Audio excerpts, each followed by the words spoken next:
I'm Peter Berman, and I feel very privileged that Torsten asked me to be part of today.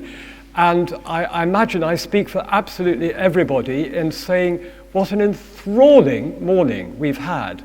But I also realise that half an hour is a very short time in which to cover the major subjects that have been covered.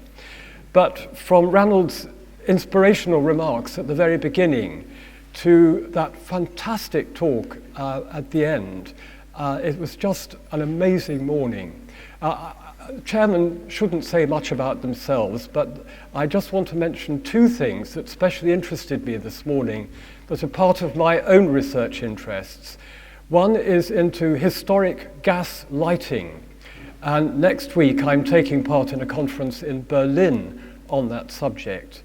And I was so bowled over by David's image of that combined fountain with gas lights. I've never seen such a treasure in my field of historic street lighting. And you may or may not know this, but in Berlin, 39,000 gas lanterns or lamps still work with gas. And there are far more in Britain than people realise. There are gas lamps in Sheffield, powered by methane gas from human waste. There are gas lamps in a suburb of Nottingham called the Park, where they still have a lamp lighter. And there is nearly 2,000 gas lights working in the city of Westminster. Two of the royal parks, St James's and Green Park, are still entirely lit by gas. Around Buckingham Palace are some wonderful special gas lamps. And Covent Garden is still almost entirely lit by gas. And can I let you into a secret? Most people don't notice it.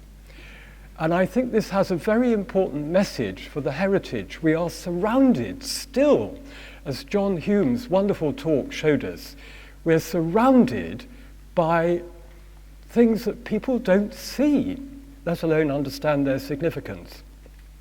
We're also surrounded by the ghosts of things that were there and are there no longer.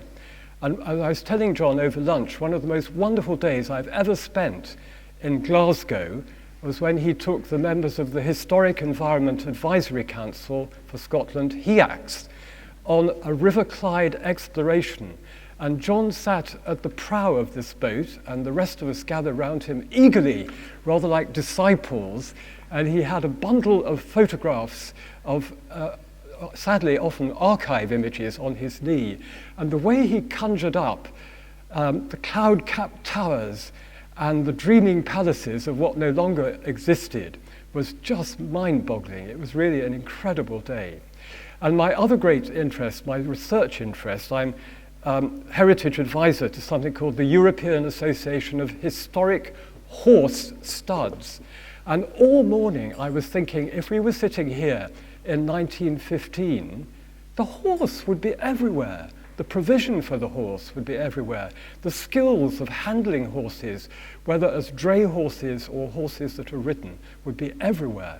And we've lost those two incredible aspects of culture of 1864 to 1914. And I just wanted to bring them up as other ghosts in the story. And now, without more ado, I'm just so thrilled that the first talk this afternoon is going to be given by a very old friend, Ian Gow. I especially know Ian in two contexts. One is that when he was at the Royal Commission on the Ancient and Historical Monuments of Scotland, and later when he was at the National Trust for Scotland, he came and spoke on my Conservation of Interiors courses at the University of York at the King's Manor. And I so much look forward every year to those talks. He was the keynote speaker always. He would give two substantial lectures and we would be spellbound by them. And then I had 5 years of being a close colleague of his at the National Trust for Scotland. And during that time, I had occasion to notice his passion for and his incredibly deep knowledge of Holmwood House. Ian. That was embarrassing. You're all allowed to fall asleep because most of us have been up all night, slightly. In spite of Peter's kind words, I'm not an expert. I joined the Trust as curator. I still am with the Trust, just to clear up any ambiguity, but I'm now kind of in a slightly emeritus position. But I joined the Trust as curator in 1998, just when we were about to open Holmwood, which I think happened in 2000. But it was one of 50 furnished properties that I was then responsible for, which now keep Jennifer Melville, my successor, awake at night. I'm not a Thomson expert, but it was I who asked, is this finished yet? Because Holmwood isn't finished, and since the beginning of opening, we've had this incredibly loyal band of volunteers who feel that if we're not at Holmwood, we're doing something worthless in a way. And I'm ashamed at how little we've done. We had to pick up the threads of Holmwood again last year, and I find it very, very difficult because it's now been, we first are involved in the house in 1994, which is a long time ago. And I found that as I kind of put what I thought I knew together, it all unraveled. So I spent a very, very long time just writing a room-by-room description. The Trust did a lot of exemplary oral history in the 1990s, which was a mercy, since so many people have since passed away. But one has this kind of textile fabric being woven, and I just feel I know very, very little, so do correct me afterwards. Holmwood is the domestic masterpiece of this man, Alexander Thomson, who lived from 1817 to 1875. So there's quite an important centenary coming up. Bicentenary, do I mean bicentenary? Anyway, something's going to happen in 2017. It's his domestic masterpiece. And from the start, the Trust, in the 1990s, very few of Thomson buildings were accessible. So accessibility, getting people into this house, was very, very important. He's a kind of visionary architect, and what I admire most about him is that he didn't wait for great clients to come along and patrons to come along. He took the jobs that turned up. Maybe all architects do that, but he was able to make the ordinary extraordinary, and there is something rather visionary about this image that took people with them. Next. And the story begins, if you very properly go to Holmwood on the train by public transport, as I always do, as you walk up the hill on the right-hand side of the road, Holmwood's going to be a bit further on your left, you pass these two houses, and this is where the story begins, because this semi-detached villa was built for the Cooper brothers. There was two brothers, I hope it's Robert, the older brother, and his younger brother, James. James, who's going to be our patron at Holmwood, was trained as a carpenter and then joined his brother in the paper-making business. And the reason they're in Cathcart, next, this is assumed to be by Thomson, is that the site they moved to, the two brothers, to build two separate houses, is on the cart. And the cart was essential to the Millholm paper-making mill. So they don't move very far. They move up the road, and the mill's still there. And then they, having lived very happily under a single roof, they then bifurcate and they build two separate houses. And this is the younger boys, James's, the brothers, and the other brother builds a house called Sunnyside. And what is very surprising, well, I'm showing you this illustration from our guidebook, because the extraordinary thing about Holmwood is the way its amenity has survived. Obviously, this has involved the loss of the paper mill and all the kind of industrial pollution and so on, but it still is like this miniature park in a way. The house became a school, which we'll get on to.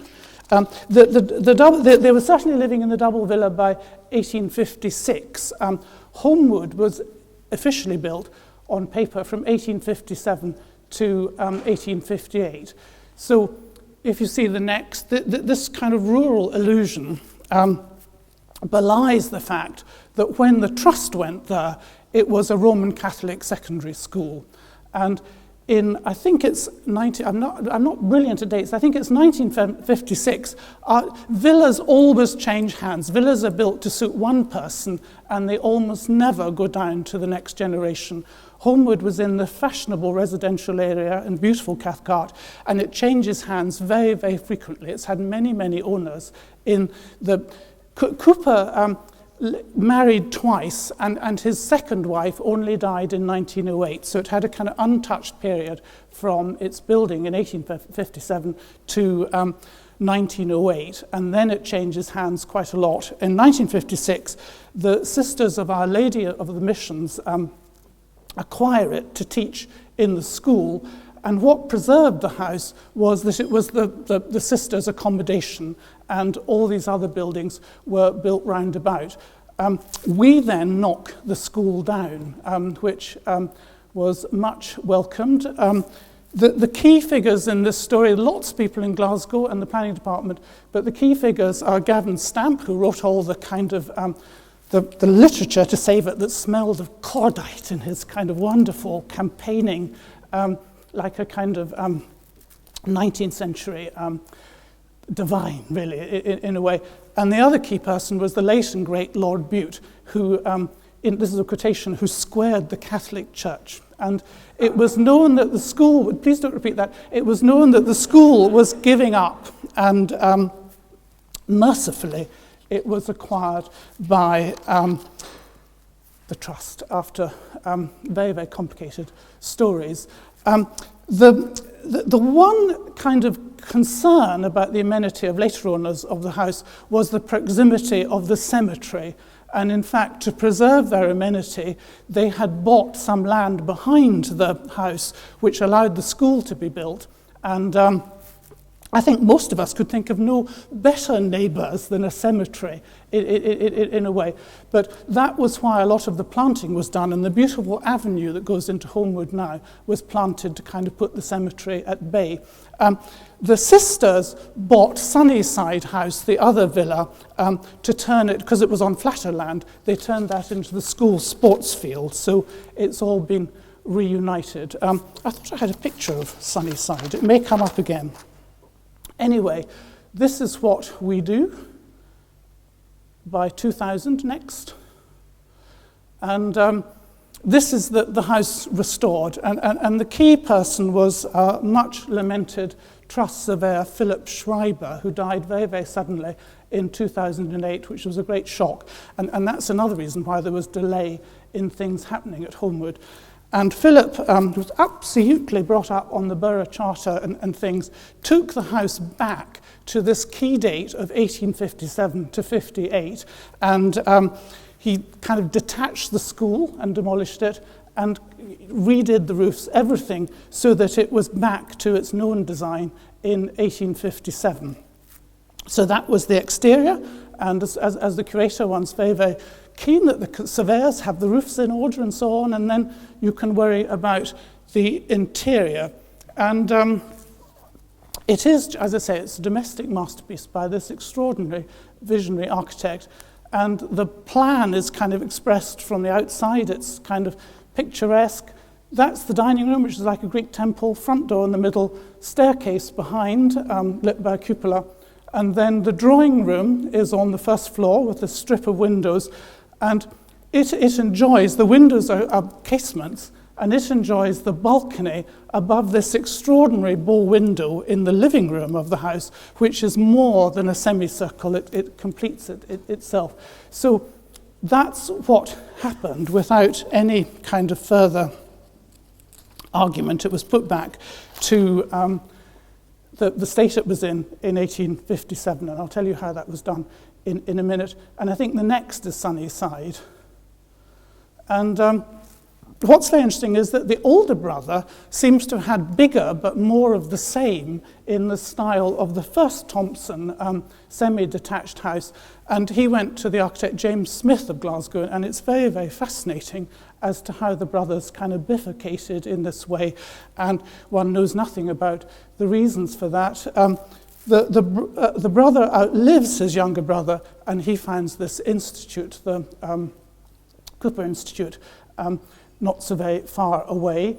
And the really interesting thing is that when Thomson dies in, just to remind myself, 1875, the largest contribution to the Memorial Fund, which is to create a bust of Thomson by Mossman, which is then given and installed in effectively the Glasgow Museum, the largest donation, which is more than twice as much as anybody else, is given by R. James Cooper, who builds Holmwood. So you have a very, very unusual relationship between the architect and the patron. And what we're now beginning to realise is the architect keeps coming back. It certainly wasn't finished in 1858. That's the one thing we know. And the next. And the Trust's policy and approach was absolutely shaped by our experience at the Hill House. And this, of course, was saved by the Royal Corporation of Architects in Scotland and then acquired by the Trust in, I think, I want to say 1981, I hope that's right. And Philip was the surveyor who was dealing with that. And we thought we could do exactly the same again at Holmwood. And what happened at the Hill House, which has had a few problems with water penetration from the beginning, I think, and with the Stenhouse Conservation Centre, as it was then known, Rab Snowden did the paint investigation, recreating what was discovered about Macintosh's interiors. And then we only wanted, which was an absolute key plank of our philosophy, we only wanted the original furniture. And, you know, as recently as I think a month ago, we've just bought another 2 pieces, in a way, with generous support from the building family, the descendants of them. And so for some, the difference with at Holmwood, we're going to do it slightly differently, but we're recreating the interiors. And Rab, who I was interviewing when he was very, very seriously ill, a few 2 years ago, I think, he said it was the most enjoyable thing he did because he so much enjoyed working with Anne Ellis, who was the much-loved curator there, still very much with us. So that was the basis of our approach at Holmwood. Next. Well, it hasn't proved so easy because although we've had it since 1994, and although the Trust has done exemplary oral history, following up as far as it can all the families who lived there, not a single stick of the original furniture has turned up. So if anybody here knows anything different, do get in touch. And you know, we'd buy it back in a shot. And the original furniture returning to the Hill House was not a doddle either, because it's actually cheaper to refurnish the Petit Trianon with Marie Antoinette's things than it was to do the Hill House. There are no, that might be different now, but I think French furniture is still down.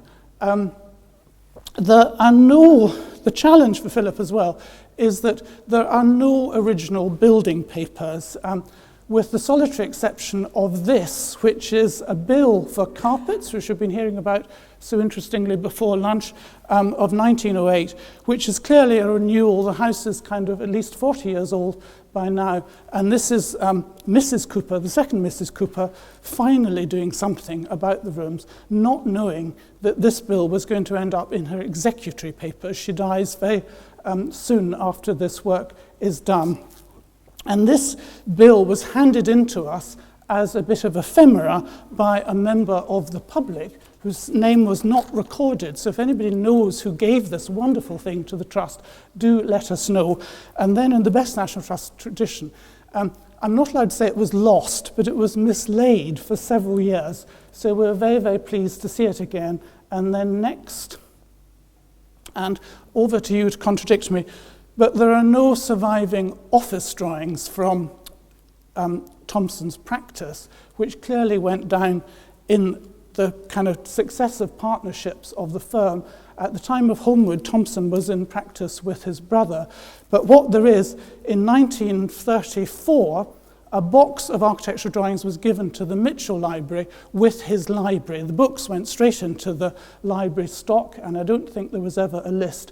But the box of papers didn't contain working drawings of the houses. It contained a kind of art portfolio of his exhibition drawings, and things like this, which is the cartoon, for want of a better word, for the copy after Flaxman, the frieze in the dining room. And these were restored by Fiona Butterfield, who then went on to work, and now works for us, on the real frieze in the dining room. And according to her, they show evidence of pouncing, so they were clearly used to transfer the cartoons. So how was Philip able to put the house back next? Well, the answer is that the house is very, very fully published in this very celebrated Blackie publication, Blackies of Glasgow. This is all part of the industrial world, in a book called Villa and Cottage Architecture that was published in 1868. And then there's an identical second edition in 1878. And we haven't, I don't think anybody at kind of Holmwood has really thought it's just been very, very lucky that there was this book that happened to have all of this stuff in it, not only the plates, but a description. And many of you may know more, but there's, I think, a privately published history of the Blackie firm in their archives in the University Library. And they rattle off a whole list of books. A new generation took over at Blackie's, and they rattle off a whole list of books they published. But the only one they mention by name is Villa and Cottage Architecture. And they were terribly proud of the book, which, like all Blackie's things, went all over the world. And in fact, there's a version of Holmwood in Australia, and probably lots of other places we don't know about yet. And what I think hasn't been realised, that the 1868 is 10 years after it was finished. So it does now seem that when the publication came up, with this very complacent, loving patron, they went back and did a bit more, which is the substance of the story. And clearly, just like Thomson would use these ordinary opportunities to do something extraordinary, he turned the book into a vehicle for Holmwood in a way. And this kind of very famous lithograph of Holmwood as first built is the only double-page spread in the book. And as I say, there's no question that village and cottage architecture became a vehicle for Thomson, and he actually had quite a close connection with the Blackies. He's going to work for the family later on, and clearly he took every advantage of this opportunity. The unique thing about the book, why Blackies regarded it very highly, was that it was the first time, in their view, that real record drawings of houses that had actually been built and costed had ever been published. Most architects like to improve, like Palladio, on the designs that they didn't quite manage to build perfectly in their publications. But the whole story about the Villa and Cottage Architecture book is that every drawing was checked. A number of architects contributed to the book, but all the drawings were checked by the editor for their accuracy, and there was a big fuss next about the accuracy of the drawings. So the reason Philip was able to put it back to what he thought was 1857 to 58 was through this remarkable book. But it now seems clear that there was certainly more than one phase at Holmwood, and Philip was very kind of anxious that the kitchen quarters at Holmwood are very, very different from what's published in Villa and Cottage Architecture, but clearly it was Thomson who went back and rebuilt them further on.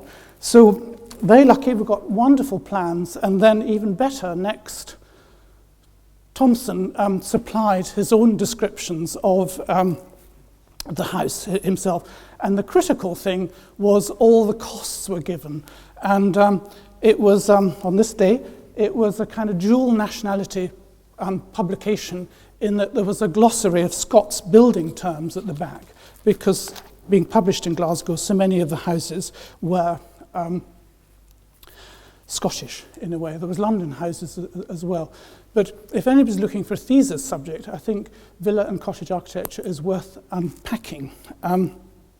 Now, the critical thing that happened in decoration terms in this space of all places between this 1857 to 8 initiation and the publication of the book is that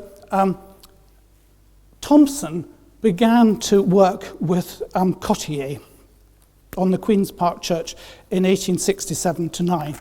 And this has been very, very hotly debated in the past in the press by one of the members of the audience and Dr. Stamp in a way. So we're going to pass over that. But I have no view, but certainly there is a secondary phase at Holmwood before the book is published. So we're now going to do a very quick tour through the house. We're just going to scratch the surface of what we've done, but next, thank you. This is a terrible photograph of the entrance hall. And as I say, Philip had got the house externally finished and watertight by the time I began in 1998. And I want to say we opened in 2000, but it may have been 1999. I'm ashamed I can't quite remember. And the only bit of original decoration that survived visibly in the sisters' time was part of this stencil dado, not the bit you're seeing. And on the experience of the Hill House, with enormous help from Historic Scotland and private conservators, the Trust thought they could go further than at the Hill House and actually expose the original decoration. To get the house open, what we had to do, the Minton tiles, which are original and are all mentioned in the text, they were carefully repaired by Philip, but although a great deal of paint investigation had been done, to get the house open, we protected the reveal decoration with lining paper, and then with clearly no visual coordination at all, we employed, this is before Farrow and Ball, we employed approximate colours to make do. But we were all very, very keen at the end of the hall to keep the revealed original decoration. And to me, it has all the thrill of Pompeii and Herculaneum. And Gavin was very, very insistent that Holmwood must look raw. That's his word for it. But although this gives me immense pleasure looking down into this infinite continuum of time, it's loathed by our staff and volunteers, and they really think it lets the whole kind of side down this very, very shabby thing as your first impression. So anyway, this is a matter of taste, and people murder for matters of taste. So we're going to be very, very careful.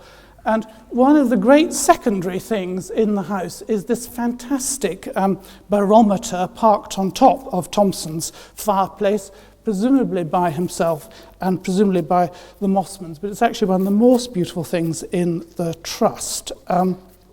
So a bit ashamed of what we did. And the idea was this was very, very temporary. This was to get the house open, and we'd soon get round to restoring the decoration. Well, that was some time ago. Now, next. Thank you. Well, since none of the furniture has turned up, and since the extraordinary thing about Thomson's approach is that in his mind, in a house like Holmwood, and probably for all his projects, he started from what happened when not only you arrived at the front door for dinner or a party, and he supplied there was, as you get older, you can't change your shoes without sitting down, so he applied a retiring room so you could change your outdoor shoes when you arrived. There's a lavatory near the front door. Everything is beautifully thought out, and then it's what you then do with your hat. So he had a very specific space for the hat stand. Well, we can't find the furniture, so how do we kind of approximate at it? And for better or worse, using another Blackie publication for cabinet makers, we went to that book, published in the earlier 1850s, as a typology of furniture design. And rather confusing. The designer for Blackie's publication was Peter Thomson, who's no relation. And some of you may have met the wonderful Jim and Cynthia Martin, who came from Australia because their state house in Australia had furniture from this Blackie publication. This is the reprint of it. And they came here and they just felt that no one in Glasgow was interested in the 1850s and 60s. And they got very, very miserable and would come and cry on my shoulder in our restaurant. But no one would have enjoyed this conference today more than the Martins, so I'm going to send them the text. Anyway, we needed a hat stand next. This is what Blackie's compendium of kind of typical hat stands would be.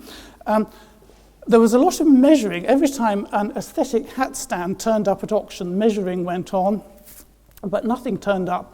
So next, this is the monstrous hybrid I created, and we actually took two hat stands and bashed them together. But the wonderful thing is, as you can see, it can be used, and the last thing one wants is Holmwood to be precious. And the public come in with real coats which are really wet, and it's just very, very nice that can be used. And I hope it won't become too precious. And then deeply embarrassed by this very poor colour matching of the Thomson colours in emulsion. So next, we're now going to go into the main room, the dining room, and here's a kind of gentler kind of view of this kind of King Zosa's tomb effect, which I hope will survive, but as I say, no one at Holmwood likes it.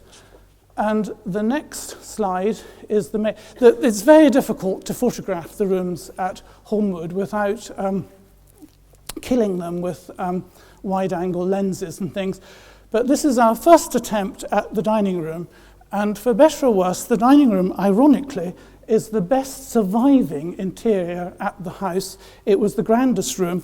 The house was based around dinner, and what I've got to say is that you'd got rid of your hat, your boots, and all the rest of it, and at the same time, your dinner had come in at the back door, and Thomson was no less interested in where the wine bottles were going to go, where the dinner services were stored, and how the cook made the supper and how they washed up. That was all beautifully thought out in both these directions. Now, the reason the dining room had survived so well in a way was because the sisters turned it into their private chapel. And it couldn't have been easier because Thomson had designed a very Greek marble sideboard for his top lift recess. And it would still be there today had the room not been the kind of saddest casualty of Vatican II in 1965 next. And it was thought very, very important by the Catholic fathers that the priest should face the congregation when celebrating Mass. So the marble sideboard went. And as in so many other places, but not in Rome, I notice, the sideboard altar was dismantled.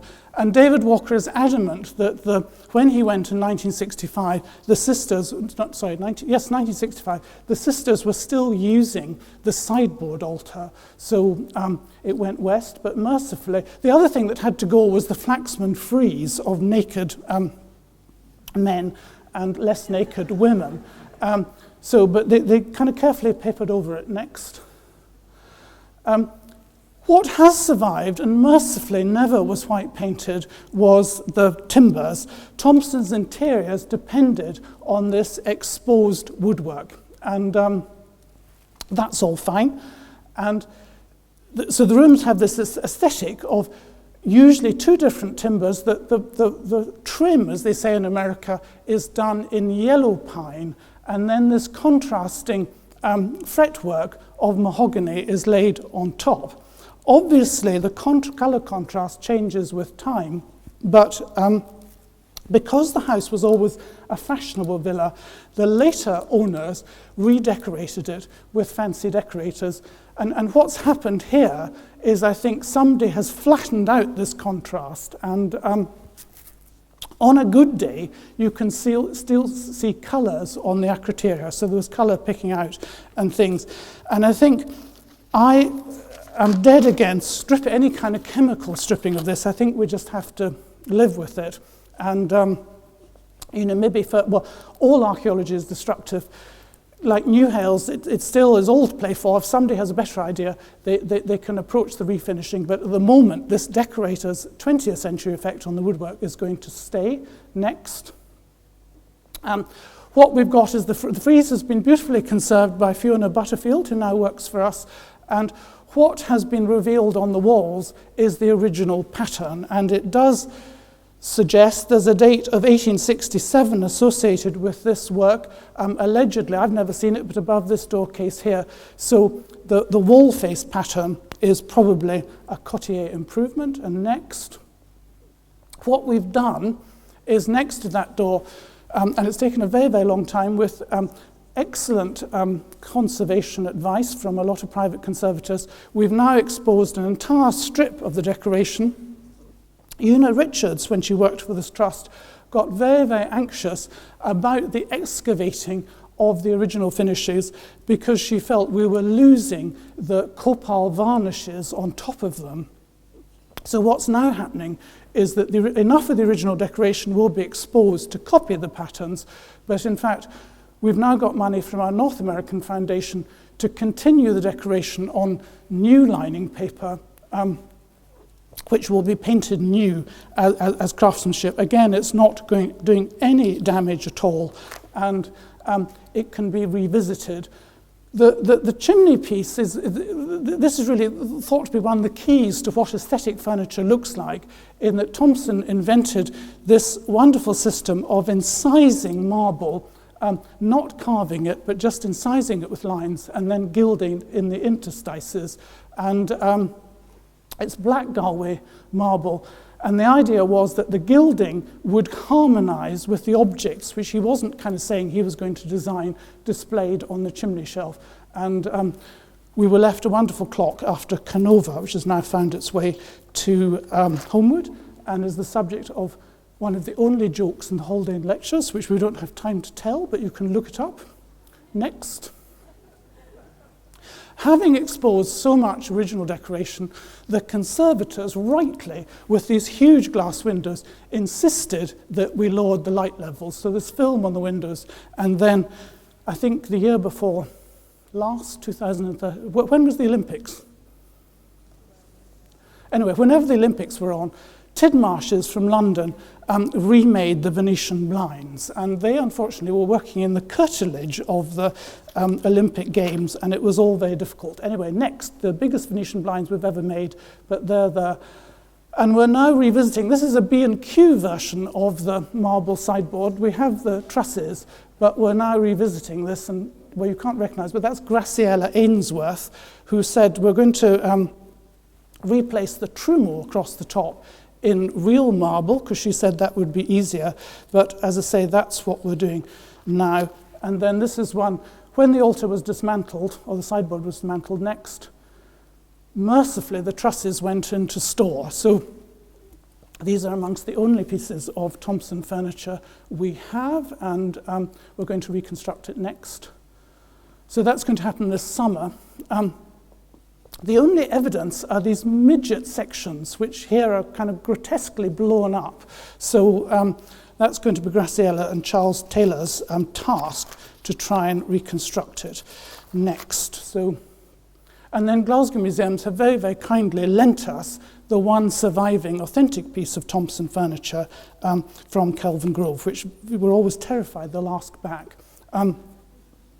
Fiona Butterfield restored the frieze, but is very insistent we will not replace the kind of wallpaper candelabra sections that replace it. She's restored the best surviving ones. Next, we're now going to go very quickly upstairs to the drawing room. This is the stair. This is a Royal Commission photo.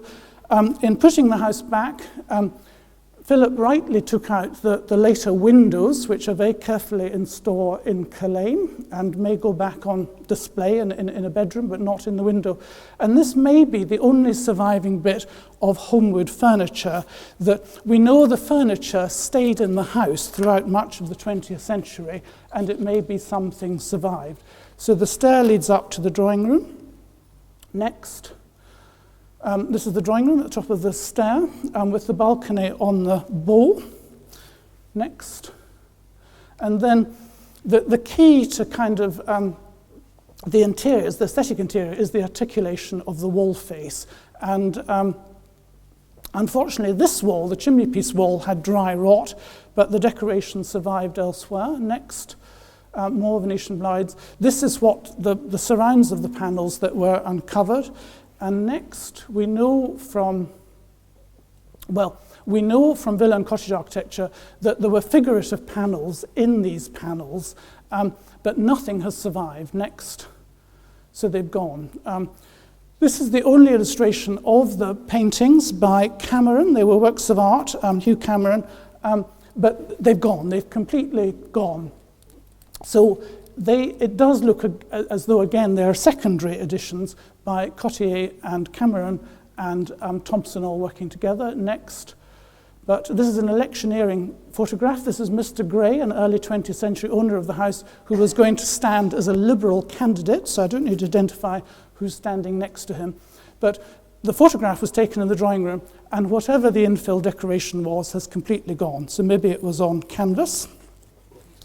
Well, yes, well, I think, shall I stop now? How long have we got? Next.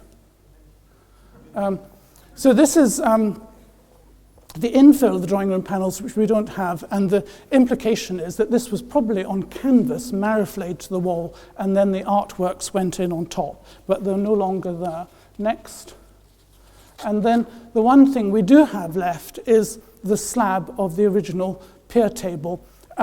We know the furniture was placed like this in villa and cottage architecture, and we've kind of tried to recreate the effect.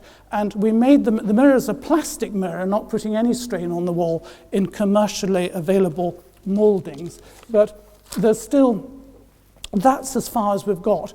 When Graciela and Charles Taylor are recreating the sideboard downstairs, they're going to remake this side table next. We're just going to finish with this. This shows Thomson's amazing kind of incised ornament effect. So that reads like bead of real, but it's just done with this kind of incisions. And next, we know that the table was supported on chimera, which also support the cupola above the hall. So Graciela is going to make a cast of one of these chimera and make another one, and then there's going to be this extraordinary marriage, rather like my hat stand. So if you go down to the woods at Holmwood over the summer, you will able to sneer or admire the results. But I'm sure it won't be any fault of Graciela's or Charles's if you don't like the results. Like so much else, it will be my fault. Thank you for your patience. Up to time.